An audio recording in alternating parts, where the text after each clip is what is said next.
الحمد لله نحمده ونستعينه ونستغفره ونؤمن به ونتوكل عليه ونعوذ بالله من شرور أنفسنا ومن سيئات أعمالنا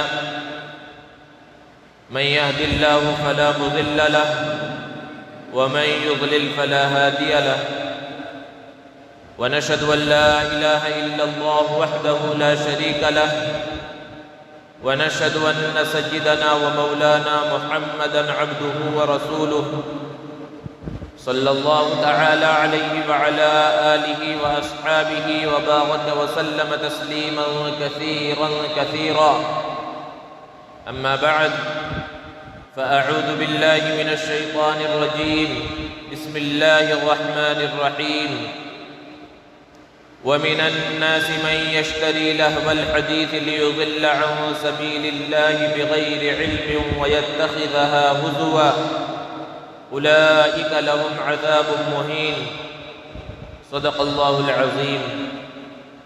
محترم حضرات، سامعین کرام، بزرگوں اور دوستوں، اسلام دین فطرت ہے اور اسلام ایک عالمگیر اور آفاقی مذہب ہے۔ شریعت مطہرہ کے اندر سارے مسائل کا حل موجود ہے اور سارے مسائل کو بیان کیا گیا ہے۔ انسان کو فطری طور پر جن چیزوں کی ضرورت ہو سکتی ہے اس کی اجازت بھی دی گئی ہے اور اس کے احکام اور مسائل کو بھی بیان کیا گیا ہے۔ فطری طور پر انسان جس چیز کی طرف متوجہ ہوتا ہے ان چیزوں میں سے ایک کھیل کود بھی ہے۔ یہی وجہ ہے کہ ہم دیکھتے ہیں کہ بچے جب تھوڑے بڑے ہوتے ہیں تو سب سے پہلے وہ کھیل کی طرف ہی متوجہ ہوتے ہیں، اور یہ بھی اللہ کی قدرت ہے کہ جو لڑکے ہوتے ہیں وہ ایسے کھیلوں کی طرف متوجہ ہوتے ہیں جو ان کی مزاج کے لائق ہے، اور لڑکیاں ایسے کھیلوں کی طرف متوجہ ہوتی ہیں جو زنانہ مزاج کے لائق ہیں۔ عام طور پر ایک غلط فہمی لوگوں کے ذہنوں میں یہ بیٹھی ہوئی ہے کہ اسلام ایک خشک مذہب ہے۔ اسلام کے اندر کھیل کود کی، سیر و تفریح کی اجازت نہیں ہے۔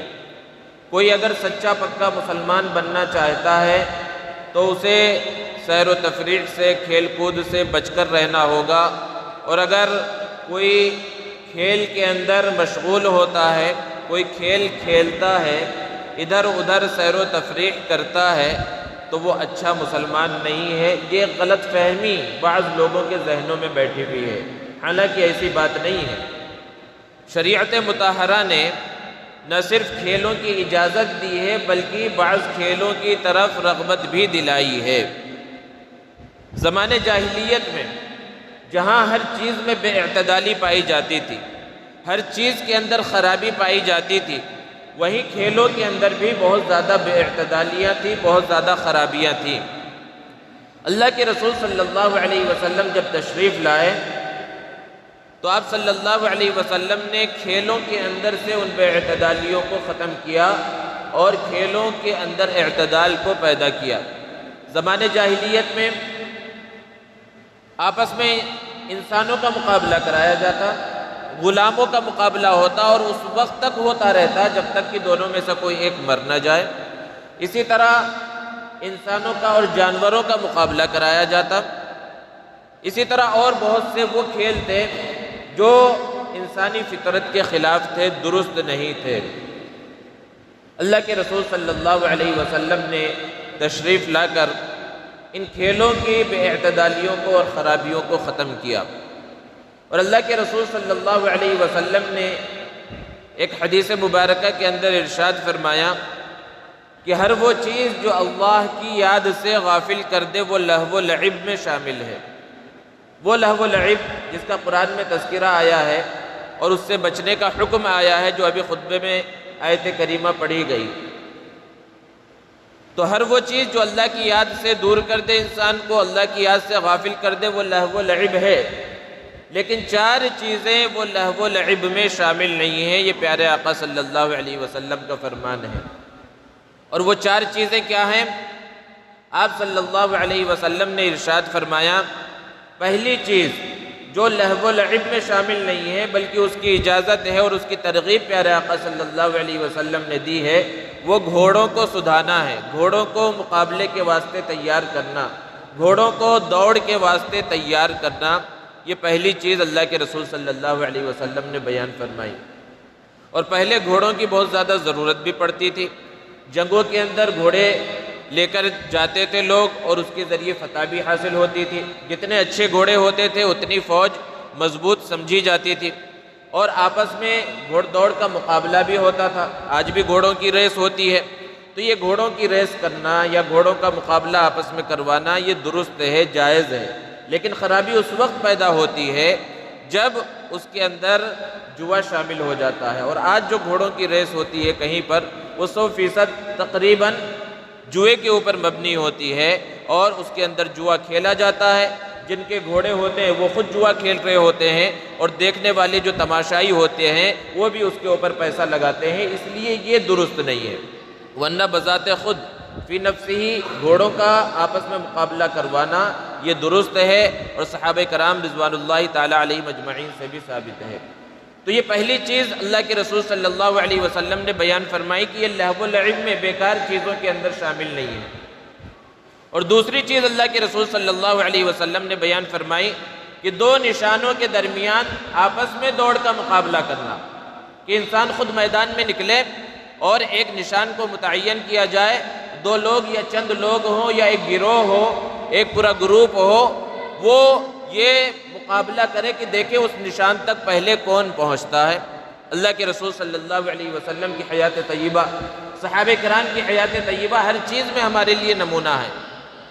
حضرت عبداللہ ابن عمر رضی اللہ تعالی عنہ فرماتے ہیں کہ میرے والد محترم حضرت عمر رضی اللہ عنہ اور حضرت زبیر ابن العوام رضی اللہ تعالی عنہ نے ایک مرتبہ آپس میں دوڑ کا مقابلہ کیا، اور یہ دونوں صحابہ کون ہیں؟ ایک خلیفہ دوم ہیں، خلیفۃ المسلمین ہیں، امیر المؤمنین ہیں، اور دوسرے عشرہ مبشرہ کے اندر شامل ہیں، جلیل القدر صحابی ہیں۔ ان کے درمیان دوڑ کا مقابلہ ہوا۔ حضرت عبداللہ ابن عمر فرماتے ہیں کہ اس مقابلے میں میرے والد پیچھے رہ گئے اور حضرت زبیر ابن العوام رضی اللہ تعالی عنہ آگے بڑھ گئے، انہوں نے اس مقابلے کو جیت لیا۔ پہلی مرتبہ ایسا ہوا، پھر ایک موقع آیا اور دونوں کے درمیان پھر مقابلہ ہوا دوڑ کا، تو اس وقت میرے والد محترم آگے بڑھ گئے اور انہوں نے حضرت زبیر کو ہرا دیا۔ اسی طرح ایک انصاری صحابی تھے، ان کی عادت تھی کہ ہمیشہ ہر ایک کو مقابلے کا چیلنج دیا کرتے تھے کہ کون ہے جو مجھ سے دوڑ کا مقابلہ کرے گا، اور جو بھی ان سے دوڑ کا مقابلہ کرتا وہ ان سے پیچھے رہ جاتا، وہ ہمیشہ آگے بڑھ جاتے۔ اللہ کے رسول صلی اللہ علیہ وسلم ایک سفر سے مدینہ المنورہ واپس تشریف لا رہے ہیں، یہ انصاری نوجوان صحابی بھی اس میں موجود ہے، اور وہاں پر بھی پورے قافلے میں ادھر ادھر چل کر لوگوں کو جو ہے دعوت دے رہے ہیں کہ کوئی ہے جو مجھ سے مقابلہ کرے، ابھی مدینہ دور ہے، مدینے تک کون پہلے پہنچتا ہے دوڑ کر اس کا مقابلہ کر لیں۔ حضرت سلمہ ابن الاکوع رضی اللہ تعالی عنہ کو ان کا یہ انداز پسند نہیں آیا کہ جس سے دیکھو اس سے جو ہے مقابلے کا کہہ رہے ہیں، اس کو چیلنج کر رہے ہیں۔ اللہ کے رسول صلی اللہ علیہ وسلم کے پاس تشریف لائے اور آپ سے اجازت طلب کی کہ اگر آپ اجازت دیں تو میں ان سے دوڑ کا مقابلہ مدینے تک کرنا چاہتا ہوں۔ حضرت سلمہ ابن الاکوع رضی اللہ تعالی عنہ نے ان انصاری صحابی سے مقابلہ کیا اور انہیں مدینہ المنورہ پہنچ کر ہرا دیا، وہ پہلے پہنچ گئے، پہلی مرتبہ ان کو شکست ملی۔ تو اس سے سمجھ میں کیا آتا ہے کہ اللہ کے رسول صلی اللہ علیہ وسلم نے اجازت دی اور اس کی ترغیب دی، اور کیوں دی؟ کہ انسان جب باہر نکلے گا، دوڑے گا، بھاگے گا تو اس کے اندر چستی پیدا ہوگی، طاقت پیدا ہوگی، اور شریعت مطہرہ بھی یہی چاہتی ہے، اسلام یہ چاہتا ہے کہ مومن طاقتور ہو، وہ کمزور نہ ہو، اس کی صحت اچھی ہو، اور صحت کب اچھی ہوگی؟ جب وہ چلے گا، دوڑے گا۔ اور آج سارے ڈاکٹر اس بات پر متفق ہیں کہ واکنگ کرنا اور صبح میں چلنا اور بھاگنا یہ انسان کی صحت کو فائدہ پہنچاتا ہے، اور اللہ کے رسول صلی اللہ علیہ وسلم کی تعلیمات میں ہمیں یہ بات ملتی ہے۔ لیکن آج ہمارے نوجوانوں کا اور ہمارے بچوں کا خاص طور پر حال کیا ہو گیا کہ وہ گھروں کے ہو کر رہ گئے۔ وجہ کیا ہے کہ ان کے ہاتھ میں موبائل آ گیا ہے، بڑے بڑے موبائل ہیں، ٹیب ہے، لیپ ٹاپ ہے، کمپیوٹر ہے، اور وہ اس کے اندر گیم کھیلنے کے اندر مشغول ہیں، اس کے اندر وہ لوگوں کو ہرا رہے ہیں۔ اور اپنی صحت کو برباد کر رہے ہیں۔ ہونا تو کیا چاہیے کہ وہ باہر میدان میں نکلیں اور آپس میں دوڑ کا مقابلہ کریں، ایسے کھیل کھیلیں جس سے ان کی صحت اچھی بنے، جس سے وہ چاق و چوبند رہے، جس سے وہ چست رہے۔ تو بہرحال یہ دوسری چیز ہے کہ آپس میں دوڑ کا اگر مقابلہ کرے، اللہ کے رسول صلی اللہ علیہ وسلم نے بیان فرمایا کہ یہ لہو و لعب کے اندر شامل نہیں ہے۔ اور تیسری چیز اللہ کے رسول صلی اللہ علیہ وسلم نے بیان فرمایا کہ وہ تیراکی ہے۔ یہ بڑی عجیب بات ہے کہ مکہ المکرمہ اور مدینہ المنورہ کے قریب کہیں پانی کا نام و نشان نہیں تھا، یعنی کوئی بڑا تالاب نہیں تھا، کوئی جھیل نہیں تھی جس کے اندر تیرا جائے۔ اور عام طور پر جو سیرت نگار ہیں وہ اس بات پر متفق ہیں کہ اللہ کے رسول صلی اللہ علیہ وسلم نے کبھی خود شاید تیراکی نہیں کی، اور عام طور پر صحابہ نے بھی تیراکی نہیں کی، کیونکہ وہاں قریب میں کوئی ایسا تیرنے کا علاقہ ہی موجود نہیں تھا۔ لیکن اس کے باوجود اللہ کے رسول صلی اللہ علیہ وسلم نے حدیث مبارکہ میں ترغیب دی ہے۔ اس سے یہ سمجھ میں آتا ہے کہ جہاں یہ کھیل ہے کہ اس سے دل بھی بہلتا ہے، وہیں یہ ایک اچھی ورزش بھی ہے، انسان کو چاق و چوبند اور چست بنانے کے لیے ایک کھیل ہے یہ۔ تو تیراکی کی ترغیب دی اور فرمایا تیراکی ایسی چیز ہے جو لہو و لعب میں بیکار چیزوں کے اندر شامل نہیں ہے۔ اور ایک چیز، چار چیزوں میں اللہ کے رسول صلی اللہ علیہ وسلم نے بیان فرمائی کہ جو لہو و لعب میں شامل نہیں ہے وہ اپنی بیوی کے ساتھ کھیلنا۔ اللہ کے رسول صلی اللہ علیہ وسلم کی حیات طیبہ ہر چیز میں ہمارے لیے نمونہ ہے۔ اللہ کے رسول صلی اللہ علیہ وسلم نے یہ تعلیم دی ہے کہ انسان ہمیشہ منہ پھلا کر نہ رہے، اٹھنا بیٹھنا لوگوں کے ساتھ، گھر والوں کے ساتھ، بیوی بچوں کے ساتھ، دوست احباب کے ساتھ ہو، وہ چاق و چوبند نظر آئے، ہنستا مسکراتا ہوا نظر آئے، اور پردے کا خیال کرتے ہوئے اپنی بیوی کے ساتھ کوئی کھیل کھیلے۔ اس کی شریعت نے اجازت دی ہے، بلکہ اس کی ترغیب بھی دی ہے۔ اللہ کے رسول صلی اللہ علیہ وسلم ایک سفر میں تشریف فرما ہے، سفر میں جا رہے ہیں، صحابہ موجود ہیں، اور ساتھ میں حضرت عائشہ صدیقہ رضی اللہ تعالی عنہا ہیں۔ اللہ کے رسول صلی اللہ علیہ وسلم نے پورے قافلے کو آگے بھیج دیا اور خود حضرت عائشہ رضی اللہ تعالی عنہا کے ساتھ پیچھے رہ گئے۔ پورا قافلہ آگے ہو گیا، کھلا میدان ہے، کوئی انسان اور موجود نہیں ہے، کوئی موجود نہیں ہے، صرف حضور اکرم صلی اللہ علیہ وسلم ہے، حضرت عائشہ صدیقہ رضی اللہ تعالی عنہا ہے۔ آپ صلی اللہ علیہ وسلم نے حضرت عائشہ ام المؤمنین زوج مطہرہ سے فرمایا کہ چلو ایک دوڑ کا مقابلہ ہو جائے۔ ایک نشان متعین کیا گیا اور وہ دوڑ کا مقابلہ ہوا۔ سیرت کی کتابوں کے اندر موجود ہے، آپ پڑھیں اور اس سے ایمان تازہ ہوگا، اللہ کے رسول صلی اللہ علیہ وسلم کی محبت میں اضافہ ہوگا، اور آپس کی جو زندگی ہے، جو ازدواجی زندگی ہے، اس کے اندر ہمارے سدھار آئے گا۔ اللہ کے رسول صلی اللہ علیہ وسلم نے وہ دوڑ کا مقابلہ کیا حضرت عائشہ رضی اللہ تعالی عنہا کے ساتھ، اور اللہ کے رسول صلی اللہ علیہ وسلم سے حضرت عائشہ پہلے اس مقام پر پہنچ گئی، اور بڑی خوش ہوئی۔ ظاہر سی بات ہے کہ اس مقابلے کو جیتا، اور جیتا کس سے؟ حضور اکرم صلی اللہ علیہ وسلم سے۔ خوشی ایک فطری چیز ہے۔ ایک زمانہ گزر گیا، پھر اس کے بعد ایک ایسا موقع آیا کہ اللہ کے رسول صلی اللہ علیہ وسلم حضرت عائشہ کے ساتھ پھر تنہا ہے ایک میدان کے اندر، آس پاس کوئی نہیں ہے۔ حضور اکرم صلی اللہ علیہ وسلم نے کہا کہ پھر اور ایک مقابلہ ہو جائے۔ اب یہ دوسرا مقابلہ پھر ہوا۔ اس موقع پر جب یہ دوسرا مقابلہ ہوا، اللہ کے رسول صلی اللہ علیہ وسلم اس نشان پر پہلے پہنچ گئے۔ اللہ کے رسول صلی اللہ علیہ وسلم نے اس مقابلے کو جیت لیا۔ تو اس وقت حضرت عائشہ صدیقہ رضی اللہ تعالی عنہا بہت افسردہ ہوئی، افسوس کرتی ہوئی نظر آئیں۔ روایات کے اندر موجود ہے اللہ کے رسول صلی اللہ علیہ وسلم نے حضرت عائشہ کو تسلی دی اور فرمایا کہ ایک مقابلہ پہلے بھی ہوا تھا، وہ تم جیت گئی تھی، اور آج میں نے اس مقابلے کو جیت لیا۔ تلک بتلک، یہ مقابلہ تو اس مقابلے کے برابر ہوا، یعنی میچ ابھی ڈرا ہوا ہے، ابھی فائنل تو باقی ہے۔ تو بلکہ سیرت نگاروں نے اس کی وضاحت کی ہے کہ پہلی مرتبہ اللہ کے رسول صلی اللہ علیہ وسلم جان بوجھ کر پیچھے رہ گئے، اپنی اہلیہ کی، زوج مطہرہ کی تسلی کے واسطے، ان کی خوشی کے واسطے۔ تو یہ اس کے اندر تعلیم ہے اللہ کے رسول صلی اللہ علیہ وسلم کی طرف سے۔ اب اس کا یہ مطلب نہیں ہے کہ کوئی بھی اپنی بیوی کو روڈ پہ لے کے نکلے اور پھر اس سے جو ہے دوڑ کا مقابلہ کرنے لگے۔ کس ماحول میں وہ مقابلہ اللہ کے رسول صلی اللہ علیہ وسلم نے کیا کہ آس پاس کوئی دیکھنے والا نہیں تھا، تو ایسے موقع پر یہ اجازت ہے، اور اس سے ازدواجی زندگی صحیح انداز میں گزرتی ہے، لڑائی جھگڑوں کا خاتمہ ہوتا ہے۔ تو بہرحال خلاصہ یہ ہے کہ اللہ کے رسول صلی اللہ علیہ وسلم نے کھیلوں کی بعض کھیلوں کی اجازت دی اور بعض کھیلوں کی ترغیب بھی دی، اس میں سے تیر اندازی بھی ہے۔ لیکن جب کھیل کھیلے جائیں تو اس کے اندر شریعت کے جو اصول ہیں اس کو مد نظر رکھنا چاہیے۔ ان اصولوں کی رعایت کرتے ہوئے کھیل کھیلنا اور کھیل دیکھنا جائز ہوتا ہے، اور اگر ان اصولوں کی رعایت نہ کی جائے تو پھر کھیل کی نہ تو کھیلنے کی اجازت ہوتی ہے اور نہ ان کھیلوں کے دیکھنے کی اجازت ہوتی ہے۔ سب سے پہلا اصول کھیلوں کے اندر یہ ہے کہ اس سے دین کا یا دنیا کا کوئی فائدہ ہو۔ ایسا کھیل کھیلا جائے جس سے دین کا یا دنیا کا کوئی فائدہ ہو، یا کم سے کم دین اور دنیا کا نقصان نہ ہو۔ یعنی اس کھیل کے کھیلنے سے نہ دین کا کوئی فائدہ ہو رہا نہ دنیا کا ہمارے کوئی فائدہ ہو رہا، لیکن نقصان بھی نہیں ہو رہا، تو ایسے کھیل کی اجازت ہے۔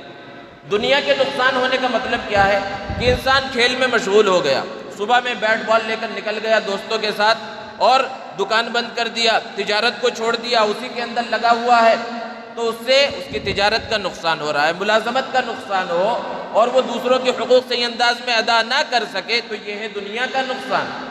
اور دین کا نقصان کیا ہے کہ کھیل کھیلنے میں اتنا مشغول ہو گیا کہ مسجد سے مؤذن پکار رہا ہے، اللہ اکبر کی آواز آ رہی ہے اور مسجد کی طرف متوجہ نہیں ہو رہا، نماز چھوٹ جا رہی ہے، جماعت چھوٹ جا رہی ہے، یہ دین کا نقصان ہے۔ دوسرے فرائض چھوٹ جا رہے ہیں، یہ دین کا نقصان ہے۔ تو کھیل ایسا ہو اور اس وقت ہو کہ جس سے نہ دنیا کا نقصان ہو نہ دین کا نقصان ہو، اس کھیل کی اجازت ہے۔ یہ پہلی شرط ہے، پہلا اصول ہے کھیلوں کے اندر۔ اور دوسرا اصول یہ ہے کہ کھیل کے اندر سطر کی رعایت کی جائے، پردے کی رعایت کی جائے، کہ اگر لڑکے اور مرد کوئی کھیل کھیل رہے ہیں تو ان کے سطر کی رعایت یہ ہے کہ ناک سے لے کر گھٹنے تک کا حصہ چھپا ہوا ہو، ان کا گھٹنا بھی بند ہو۔ پھر اس کے بعد اگر کوئی کھیل کھیلا جا رہا ہے جو کھیل درست ہے تو اس کھیل کے کھیلنے کی اجازت ہے اور کھیل کے دیکھنے کی اجازت ہے۔ اور اگر کھیل ایسا ہے جس میں اس سطر کی رعایت نہیں کی گئی اور اس کے ران وغیرہ اور گھٹنے کھلے ہوئے ہیں تو پھر نہ تو ایسے کھیل کا کھیلنا درست ہے اس حال میں، اور نہ کچھ لوگ اگر کھیل رہے ہیں تو براہ راست اس کھیل کا دیکھنا بھی درست نہیں، اور ٹیلی ویژن وغیرہ پر بھی اس کھیل کا دیکھنا درست نہیں ہے۔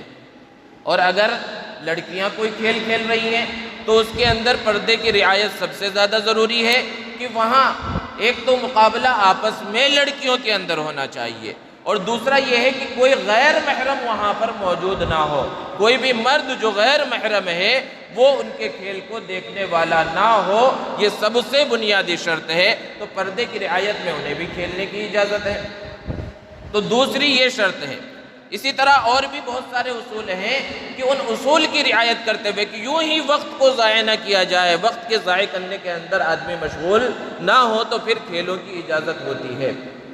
بہت سے کھیل ایسے ہیں جس کو اللہ کے رسول صلی اللہ علیہ وسلم نے حدیث مبارکہ میں صراحت کے ساتھ منع فرمایا ہے، جیسے کہ شطرنج کا کھیل ہے۔ اللہ کے رسول صلی اللہ علیہ وسلم نے حدیث مبارکہ میں اس سے منع فرمایا۔ تو اب شطرنج چاہے وہ پیسوں کے ساتھ کھیلا جائے یا بغیر پیسوں کے کھیلا جائے، اکثر علماء کی رائے یہ ہے کہ شطرنج کھیلنا جائز نہیں، چاہے اس پر جوا نہ لگایا گیا ہو، اس پر کوئی شرط نہ باندھی گئی ہو جیتنے ہارنے کی، صرف یوں ہی وقت گزاری کے لیے کھیلا جا رہا ہے، تب بھی اس کھیل کو علماء نے درست قرار نہیں دیا، کیونکہ اللہ کے رسول صلی اللہ علیہ وسلم نے اس سے منع فرمایا۔ بعض کھیل ایسے ہیں جس سے بظاہر کوئی فائدہ نہیں، یعنی اس سے نہ تو ورزش حاصل ہوتی ہے، نہ اس سے انسان کو چاق و چوبند ہو سکتا ہے، نہ اس سے چست رہ سکتا ہے، جیسے کہ لوڈو ہے، کیرم بورڈ وغیرہ ہے۔ تو ایسے کھیلوں کی اگر وقت کے ضیاع سے بچتے ہوئے کچھ وقت کے لیے کھیلا جائے تو کھیلنے کی اجازت ہے، ناجائز اور حرام نہیں ہے۔ لیکن ایسے کھیلوں کا جس سے کوئی بظاہر فائدہ نہیں ہے ہماری صحت کے لیے، ایسے کھیلوں کو چھوڑ کر ان کھیلوں کے اندر مشغول ہونا چاہیے جس سے صحت بنتی ہو، انسان چاق و چوبند رہ سکتا ہو۔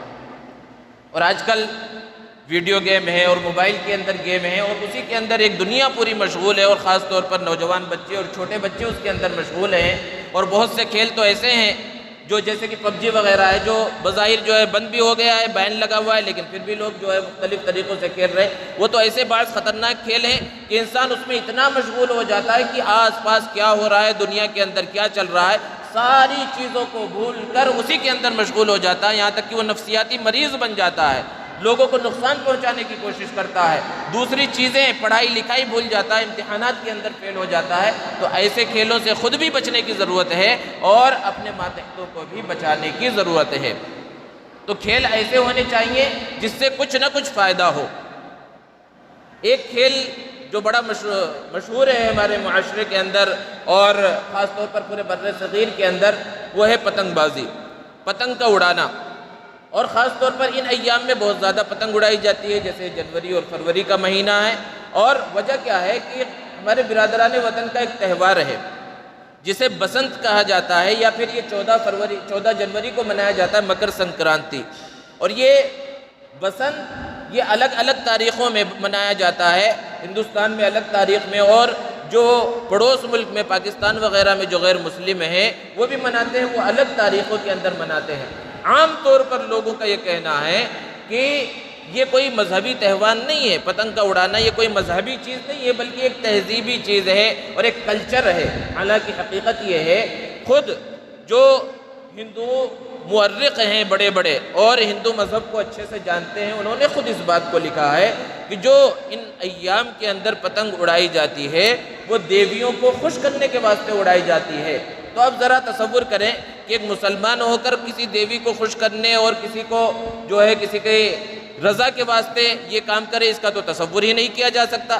لیکن اللہ کے رسول صلی اللہ علیہ وسلم نے جیسا کہ بیان فرمایا، من تشبہ بقوم فہو منہم، کہ جو لوگ یہ کام کر رہے ہیں ان کی کوئی مشابہت اختیار کرے اور ان کی مشابہت کے اندر وہ اسی کام کو کرنے لگے تو اس کا تعلق ہم سے نہیں ہے، اس کا تعلق انہی میں سے ہے، اس لیے اس سے بچنے کی ضرورت ہے۔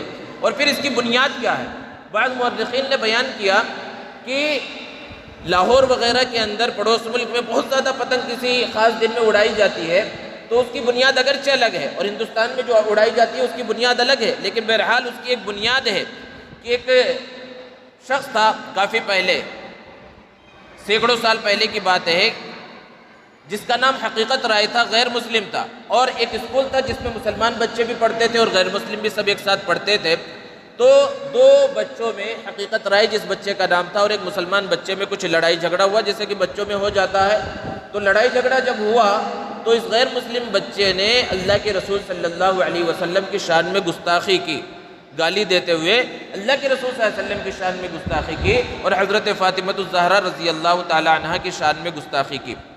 اور اس وقت جو قانون تھا کہ کوئی بھی اگر حضور اکرم صلی اللہ علیہ وسلم کی شان اقدس میں گستاخی کرے تو اس کو پھانسی پر چڑھا دیا جائے گا۔ اس کا جرم ثابت ہوا، اس بچے کو پکڑا گیا اور اس کے لیے ایک پھانسی کی سزا کا دن متعین ہوا، اور اس پھانسی کی سزا کے دن اسے پھانسی کے اوپر چڑھا دیا گیا، کیونکہ اس نے ایک جرم کیا تھا اور بہت بڑا جرم کیا تھا۔ اللہ کے رسول صلی اللہ علیہ وسلم کی گستاخی سے بڑھ کر جرم اور کون سا ہو سکتا ہے؟ تو جس دن اس کو پھانسی پر چڑھایا گیا، جب اگلا سال اس دن کا آیا تو اس کے جو رشتہ دار تھے اور ہم مذہب لوگ تھے، ان لوگوں نے اس کی بولتے آتما کی شانتی کے واسطے اس دن انہوں نے پتنگ اڑائی۔ یعنی بنیاد کیا تھی؟ وہ ایسے شخص کی تعظیم کر رہے تھے جو شخص گستاخ رسول تھا، اللہ کے رسول صلی اللہ علیہ وسلم کی شان میں اس نے گستاخی کی تھی، اور اس کی روح کو وہ خوشی پہنچانے کے واسطے انہوں نے اس دن پتنگ اڑائی۔ اور ہر سال اب تک کئی سو سال گزرنے کے بعد بھی اس دن وہاں بڑی تعداد میں لوگ جمع ہو کر اس کی جہاں قبر ہے وہاں پر ابھی بھی پتنگ اڑاتے ہیں۔ تو یہ ایک بنیاد ہے۔ حالانکہ پتنگ کو اڑانے کا سلسلہ بہت پہلے سے چلا آ رہا ہے، تاریخ یہ بتاتی ہے کہ حضرت عیسیٰ علیہ السلام سے پہلے سے یہ سلسلہ چل رہا ہے۔ تو بہرحال اس کی مختلف بنیادیں ہیں، اور اس کے اندر نقصانات کیا ہیں؟ بہت سارے نقصان ہیں۔ اللہ کے رسول صلی اللہ علیہ وسلم نے جیسے کہ چند کھیلوں سے منع فرمایا، جس میں سے ایک ہے کبوتر بازی۔ کبوتر بازی سے اللہ کے رسول صلی اللہ علیہ وسلم نے منع فرمایا۔ کبوتر بازی کیا ہے کہ پہلے زمانے میں لوگ کبوتروں کو ٹرین کرتے تھے اور پھر ان کے کبوتروں کو چھوڑا جاتا تھا، اور کس کے کبوتر آگے بڑھتے ایک اس طرح کا مقابلہ ہوتا تھا، اور ایک کبوتر کے پیچھے انسان دوڑتا تھا، وہ کبوتر آگے دوڑتا تھا اور اس کے پیچھے انسان دوڑتا تھا، اور یہ مقابلہ ہوتا تھا۔ اللہ کے رسول صلی اللہ علیہ وسلم نے ارشاد فرمایا کہ جو کبوتر کے پیچھے دوڑتا ہے وہ شیطان ہے۔ کبوتر بازی سے منع فرمایا۔ آج ہمارے زمانے میں اسی طرح کے بہت سے کھیل رائج ہیں، جیسے کہ بٹیر بازی، مرغ بازی۔ انسان جانوروں کو پالے، جن جانوروں کے پالنے کی شریعت نے اجازت دی ہے ان کو پالے۔ ایک ہے پالنے کا مقصد کہ اس جانور کو استعمال کرنا یا اس کے گوشت کو کھانا، اس لیے بھی جائز ہے پالنا، اور صرف شوقیہ بھی اگر کوئی پالنا چاہتا ہے اس کی صحیح انداز میں دیکھ بھال کر کے تو بھی شوقیہ پالنا جانوروں کو اور پرندوں کو تو بھی اس کی گنجائش ہے۔ لیکن اس مقصد سے مرغوں وغیرہ کو پالا جاتا ہے۔ مرغوں کی لڑائی آج بھی ہوتی ہے، اگرچہ قانونی اعتبار سے بھی درست نہیں اور شرعی اعتبار سے تو سخت ناپسندیدہ ہے۔ اللہ کے رسول صلی اللہ علیہ وسلم نے صراحت کے ساتھ آپس میں جانوروں کا مقابلہ کرنے کو حرام قرار دیا ہے، اس سے منع فرمایا ہے۔ لیکن بڑے بڑے بیلوں کا مقابلہ ہوتا ہے، بھینسوں کا مقابلہ کروایا جاتا ہے، اور لوگ مرغے پالتے ہیں اور ہزاروں میں وہ بکتے ہیں، اور آپس میں مرغوں کا مقابلہ ہوتا ہے، یہاں تک کہ وہ لہو لہان ہو جاتے ہیں، خونم خون ہو جاتے ہیں، یہاں تک کہ کوئی ایک مرغہ مر بھی جاتا ہے۔ تو یہ جانوروں کے اوپر ظلم ہے۔ ایسے کھیل کا کھیلنا، اس میں کسی بھی اعتبار سے شریک ہونا اور اس نیت سے مرغوں کو پالنا یا کسی اور جانور کو پالنا، یہ درست نہیں ہے، یہ حرام ہے۔ صراحت کے ساتھ اللہ کے رسول صلی اللہ علیہ وسلم نے اس کو منع فرمایا۔ تو حدیث میں اللہ کے رسول صلی اللہ علیہ وسلم نے بیان فرمایا کہ جو کبوتر کے پیچھے بھاگتا ہے وہ شیطان ہے۔ اب پتنگ بازی کے اندر کیا ہوتا ہے کہ اس میں سب سے پہلے دوسرے کو نقصان پہنچانے کی فکر ہوتی ہے کہ مختلف لوگ الگ الگ جگہوں سے پتنگ اڑا رہے ہیں، اور اس کے اندر یہ خواہش ہر ایک کی ہوتی ہے کہ میں دوسرے کا نقصان کروں، دوسرے کی پتنگ کو کاٹ دوں، تو دوسرے کا نقصان اس کے دل کے اندر ہوتا ہے۔ حالانکہ اس سے اللہ کے رسول صلی اللہ علیہ وسلم نے منع فرمایا ہے کہ دوسرے کے نقصان کو نہیں سوچنا چاہیے، تو دوسرے کے نقصان کی ایک فکر ہوتی ہے۔ اور پھر گزشتہ چند سالوں کی رپورٹ ہے کہ صرف ہندوستان کے اندر پتنگ بازی کے دوران کتنے بچوں کی اور کتنے لوگوں کی موت ہو گئی، کھلے چھت کے اوپر اڑا رہے ہیں، پتنگ بازی میں اتنے مشغول ہے کہ چھت سے گر گئے، یا اس میں جو تاگا استعمال کیا جاتا ہے، مانجا استعمال کیا جاتا ہے، کانچ وغیرہ سے تیار کیا جاتا ہے، لوگ گاڑی چلا رہے ہیں، بائک چلا رہے ہیں، بچے سائیکل چلا رہے ہیں، ان کے گردن میں آ گیا، اس سے گردن کٹ گئی، کئی طرح کے اس طرح کے بھی واقعات ہیں۔ تو اس سے لوگوں کو نقصان پہنچتا ہے، خود جو وہ کام کر رہے ہیں انہیں بھی نقصان پہنچتا ہے۔ قرآن نے اس بات کو بیان فرمایا، لا تلقوا بأیدیکم الی التہلکہ، کہ اپنے آپ کو ہلاکت میں مت ڈالو۔ تو اس میں دوسرے کے نقصان کی فکر اور اپنے آپ کو بھی ہلاکت میں ڈالنا ہوتا ہے، اس لیے بھی یہ درست نہیں ہے اور منع ہے۔ اور اس کے ساتھ ساتھ جب وہ پتنگ کٹ جاتی ہے تو پتنگ کو لوٹنے کے لیے بچے بھاگنا شروع ہوتے ہیں، الگ الگ لوگ بھاگتے ہیں، تو کسی کے سامان کو لوٹنا جو اس کا نہ ہو یہ ناجائز اور حرام ہے۔ اور اللہ کے رسول صلی اللہ علیہ وسلم نے لعنت فرمائی اور سخت انداز میں بیان فرمایا کہ جو لوگوں کی نگاہوں کے سامنے کسی کے سامان کو لوٹے وہ بہت بڑا شیطان ہے۔ اور یہاں سارے لوگ دیکھ رہے ہوتے ہیں، اور اس میں خرابی یہ بھی ہوتی ہے کہ لوگوں کے گھروں میں، لوگوں کی چھتوں پر، لوگوں کے علاقوں میں بغیر اجازت کے اس پتنگ کو لوٹنے کے واسطے انسان داخل ہوتا ہے، اور ایک پتنگ کے پیچھے جاتا ہے تو ایک آدمی گنہگار ہے، یعنی کسی ایک ہی کو وہ پتنگ ملے گی۔ لیکن صرف پتنگ کے پیچھے نہیں بھاگتے، ڈور کٹتی ہے اس ڈور کے پیچھے بھاگتے ہیں، اور تھوڑی ڈور کسی کو ملتی ہے، تھوڑی کسی کو ملتی ہے، تو اس میں کئی لوگ گنہگار ہو جاتے ہیں۔ اب ذرا بتائیے کہ یہ کوئی ایسی چیز نہیں، اتنی مہنگی چیز نہیں ہے کہ اس کو لوگ لوٹیں۔ ایسا بھی دیکھا گیا، اخبارات کے اندر یہ کہانی بھی آئی کہ ایک آدمی مرسڈیز گاڑی میں جا رہا ہے جو لاکھوں کی گاڑی ہے، لاکھوں کروڑوں کی گاڑی ہے، اب اس کو 10 روپے کی اور 15 روپے کی پتنگ کی تو ضرورت نہیں ہے، لیکن وہ ایک مزاج بن گیا ہے، ایک ذہنیت ہے کہ اس کو بیان کرے گا میں نے اتنے پتنگ لوٹے۔ گاڑی سے جا رہا ہے اور روڈ پر ایک پتنگ اڑتی ہوئی کٹ کر آئی، اس نے گاڑی کو روکا اور اس پتنگ کو اٹھایا اور ڈگی میں ڈالا اور پھر آگے چل دیا۔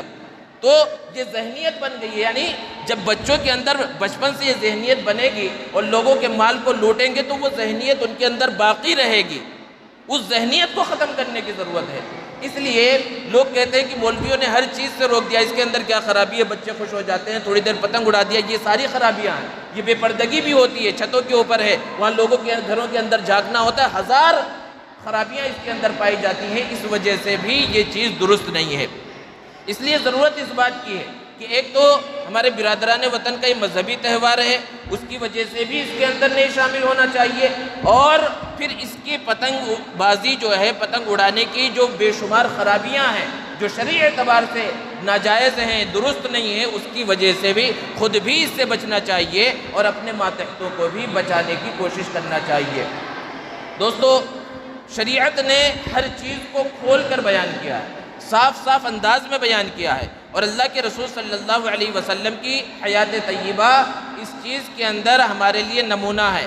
ہر چیز کو جب بیان کر دیا گیا تو ہماری ذمہ داری یہ بنتی ہے کہ صرف ہم اپنے آپ کو نماز روزے تک ہی محدود نہ رکھیں کہ نماز روزے کے ہم مسلمان بن جائے، کہ مسجد میں آ کر نماز پڑھے، رمضان آئے روزہ رکھ لے، مالدار ہے زکوٰۃ دے دے، بلکہ ہر چیز کو ہمیں دیکھنا ہے، اپنے آس پاس کیا چیز ہو رہی ہے، اور وہ چیز اگر ہمارا بچہ، ہمارا کوئی ماتحت، ہمارا کوئی رشتہ دار شامل ہو رہا ہے تو کیا شریعت اس کی اجازت دیتی ہے یا اجازت نہیں دیتی، ان سب چیزوں کو سمجھنے کی ضرورت ہے اور اس کی فکر کرنے کی ضرورت ہے۔ اللہ رب العزت سے دعا ہے اللہ تبارک و تعالی ہم سب کو شریعت مطہرہ کو سمجھ کر اس پر عمل کرنے کی توفیق عطا فرمائے۔ وآخر دعوانا الحمدللہ رب العالمین۔